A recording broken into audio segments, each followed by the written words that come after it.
भारत पे ताला लॉक कर देंगे हम लोग। देश के दलित के ताकत के सामने कोई है क्या?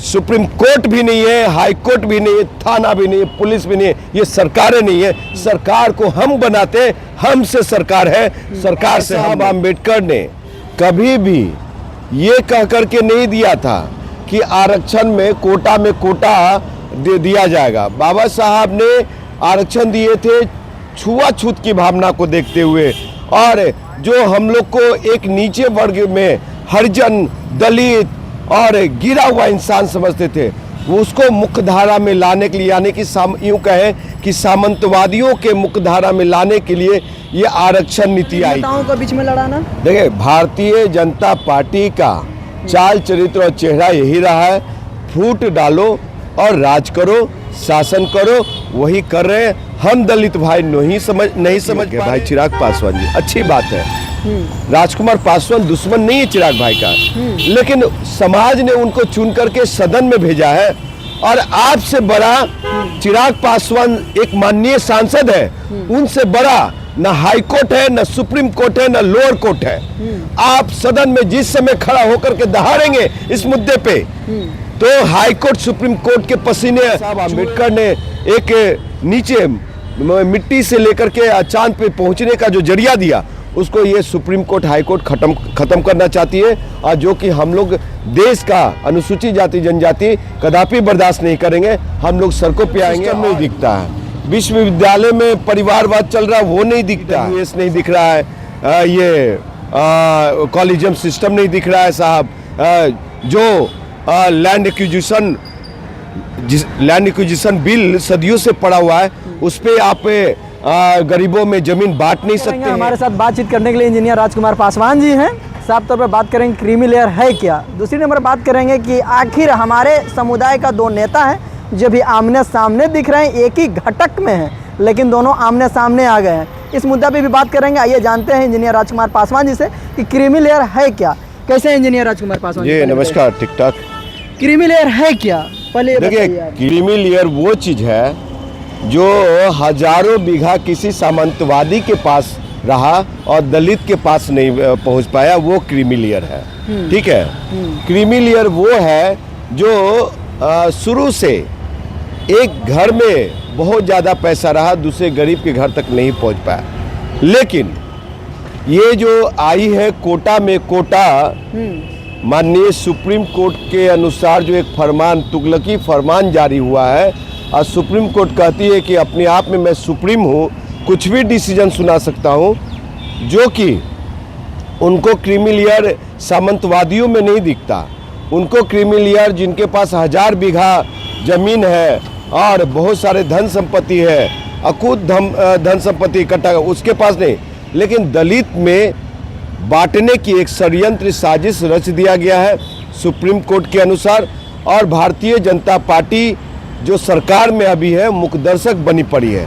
आपको बता देना चाहता हूं कि ये 7 सदस्यीय जजों की जो बेंच थी, उसमें जो डिसीजन लिया गया, समानता का अधिकार आर्टिकल 14, आर्टिकल 16, 341 और 342 का जो हवाला दिया गया है, बाबा साहब अम्बेडकर ने कभी भी ये कह करके नहीं दिया था कि आरक्षण में कोटा दे दिया जाएगा। बाबा साहब ने आरक्षण दिए थे छुआछूत की भावना को देखते हुए, और जो हम लोग को एक नीचे वर्ग में हरिजन, दलित और गिरा हुआ इंसान समझते थे, वो उसको मुख्यधारा में लाने के लिए, यानी कि यूं कहें कि सामंतवादियों के मुख्यधारा में लाने के लिए ये आरक्षण नीति आई थी। तो फिर दिक्कत क्या हो रही है आप लोगों को?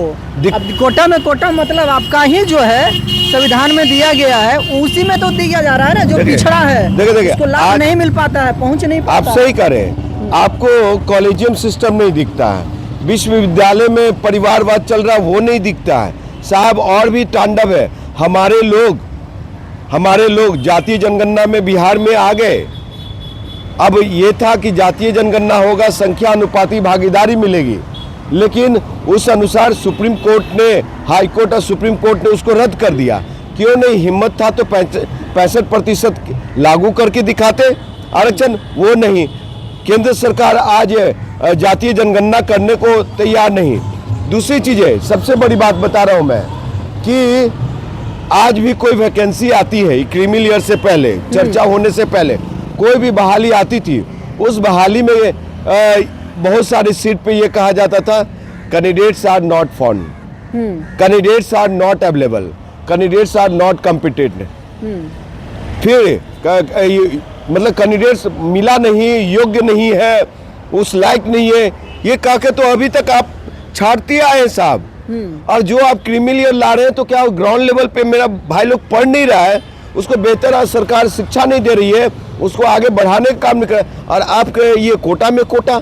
तो आपको गौतम जी बता दूं मैं कि ये साफ सोची समझी साजिश है संघ भाजपा का, कि आपको याद होगा कि जब 19 में सरकार बनी, अभी 14 में जब बनी थी पहली दफ़ा, तो 2 अप्रैल 2018 को हम लोग को सड़कों पे आना पड़ा था। किसके लिए? अपने हक अधिकार के लिए। एट्रोसिटी एक्ट खत्म कर दिया गया था, ये इसी में से एक जज थे। और आज हम लोग का आरक्षण पे कोतारा घात है। हम जो अनुसूचित जाति जनजाति के लोग हैं उनका हक अधिकार छीनने की एक साजिश है। ये साफ तौर से मैं बता देना चाहता हूँ। आपको EWS नहीं दिख रहा है, ये कॉलेजियम सिस्टम नहीं दिख रहा है साहब, जो लैंड एक्विजिशन बिल सदियों से पड़ा हुआ है, उस पे आप गरीबों में जमीन बांट नहीं सकते हैं, और आपको रिजर्वेशन ही सबसे बड़ा प्रॉपर्टी और हथियार दिखता है। क्या लगता है कि दो नेताओं को बीच में ला दिया गया है, तो लगता है बीजेपी को सोची समझी साजिश है दो दलित नेताओं को बीच में लड़ाना? देखिए, भारतीय जनता पार्टी का चाल चरित्र और चेहरा यही रहा है, फूट डालो और राज करो, शासन करो, वही कर रहे हैं। हम दलित भाई नहीं समझ पा रहे। भाई चिराग पासवान मोदी के हनुमान बने रहते हैं, वही नरेंद्र मोदी की सरकार कर रहे हैं ना चिराग, वही नरेंद्र मोदी की सरकार हमेशा काटने का काम किया। देखिए, आज ये जो बुनियाद पैदा हुआ है, एट्रोसिटी एक्ट पे वार हुआ, और आज कोटा में कोटा की बात हुई गौतम जी, तो यही चिराग भाई ने, इनसे गलती हुई है। अब जिस रूप में गलती हो, लोकसभा में 2 अप्रैल 2016 को इन्होंने क्या कहा था, 18 अप्रैल 2016 को इन्होंने कहा था सदन में, लोकसभा सदन में, कि समृद्ध दलितों को आरक्षण छोड़ देना चाहिए। तो सबसे पहला हवा देने वाला यही चिराग पासवान है। और आज अगर ये बात आ रही है तो आप करें, हम बहुत सारे चैनलों पे कह चुके थे कि हमारे लोग को आज भी घोड़ी पे नहीं चढ़ने दिया जाता है। विवाह में जो घोड़ी पे चढ़ के जाते हैं उनको उतार दिए जाते हैं। मोछ रखने पे भी, उत्तर प्रदेश में मोछ रखने पे भी बैंड है, मोछ कटवा दिया जाता था। समझे, हमारे लोग को छुआछूत की भावना की जा रही है। तो हमारा जो संवैधानिक अधिकार है, मुझे जो बाबा साहब आम्बेडकर ने एक नीचे मिट्टी से लेकर के चांद पे पहुंचने का जो जरिया दिया, उसको ये सुप्रीम कोर्ट हाई कोर्ट खत्म करना चाहती है। और जो कि हम लोग देश का अनुसूचित जाति जनजाति कदापि बर्दाश्त नहीं करेंगे। हम लोग सड़कों पे आएंगे। और आपके चैनल के माध्यम से आप अभी कह रहे थे कि भाई चिराग पासवान समर्थन में आ गए हैं, स्वागत योग्य है भाई चिराग पासवान जी, अच्छी बात है। राजकुमार पासवान दुश्मन नहीं है चिराग भाई का, लेकिन समाज ने उनको चुन करके सदन में भेजा है। और आपसे बड़ा चिराग पासवान एक माननीय सांसद है, उनसे बड़ा ना हाई कोर्ट है, ना सुप्रीम कोर्ट है, ना लोअर कोर्ट है। आप सदन में जिस समय खड़ा होकर के दहाड़ेंगे इस मुद्दे पे, तो हाई कोर्ट सुप्रीम कोर्ट के पसीने चुएंगे, गारंटी दावे के साथ कहता हूं मैं। लेकिन आप वहां पे बोल नहीं सकते। आर्टिकल 19 को पढ़िए आप, समझे, आर्टिकल 18 को पढ़िए, 26 को पढ़िए, पढ़ करके जाइए आप। और आपका जो सांसद का अधिकार है वो आप बोलिए। आपको बोलने से कौन सुप्रीम कोर्ट रोक देगा? प्रधानमंत्री रोक देगा। आप सिर्फ मीडिया का TRP मत बनिए भाई मेरे। आप चिराग भाई, आपको हाथ जोड़ के कहते हैं, समाज को फिर से आप ठगने का काम मत कीजिए प्लीज। आप सदन के लिए बने हैं, सदन में बोलिए समाज के लिए। आप सड़कों पे जब आना होगा हम लोग बुलाएंगे आपको। आप ऐसे क्या करिएगा? अगला ग्राफ क्या है आप लोगों को? उसी तरह से जिस तरह से देश का दलित 2 अप्रैल 2018 को चप्पा चप्पा बंद कर दिए थे, उसी तरह से भारत पे ताला लॉक कर देंगे हम लोग। देश का दलित, देश के दलित के ताकत के सामने कोई है क्या?